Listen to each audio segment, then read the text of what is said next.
పశ్చిమాసియా యుద్ధంలో భాగంగా ఇజ్రాయెల్ ఒక భీకరమైన దాడి చేసింది ఇరాన్ రాజధాని అయిన టెహ్రాన్లో. అది ఒక నిలువ ఉన్న ఆయిల్ ట్యాంకర్ మీద ఎయిర్ స్ట్రైక్ చేయడం జరిగింది.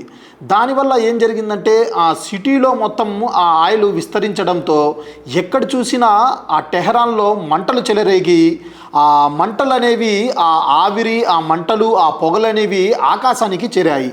దాంతో ఆకాశం మొత్తం నల్లగా అయిపోవడం జరిగింది. దాంతో అక్కడి నుంచి ఒక యాసిడ్ అనేది ఒకటి స్ప్రెడ్ అయ్యి పైనుంచి యాసిడ్ వర్షం కురుస్తుందంట ఆకాశం పైనుంచి. అది మనిషి మీద పడితే మనిషి చర్మం మొత్తం కాలిపోతుందంట.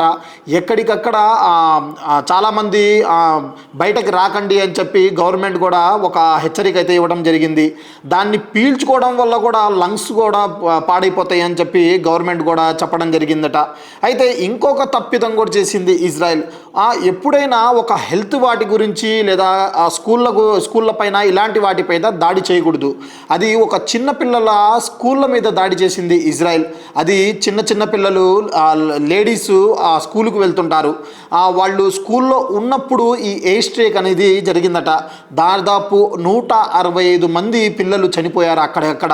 పొద్దున్నే స్కూల్కి వెళ్ళొస్తామని చెప్పి ఇంట్లో వాళ్ళకి చెప్పి వెళ్ళిన పిల్లలు ఇంటికి తిరిగి రాపోయేసరికి వాళ్ళు అక్కడ ఆ సన్నివేశాన్ని చూసి కన్నీరు మున్నీరైపోయారు. అయితే దీని మీద కూడా తీవ్రంగా ఖండించారు. డొనాల్డ్ ట్రంప్ గారే ఖండించారు. అసలు ఇలాంటి దాడి ఎందుకు చేశారు మీరు అని చెప్పి ఇజ్రాయెల్ మీద మండిపట్టడం జరిగింది.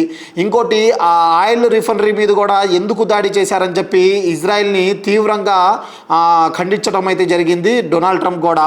అసలు ఏం జరగబోతుంది, ఇలాంటి తప్పిదాలు చేయొచ్చా? WFT కూడా దీని మీద తీవ్రంగా ఖండించడం అయితే కూడా జరిగింది.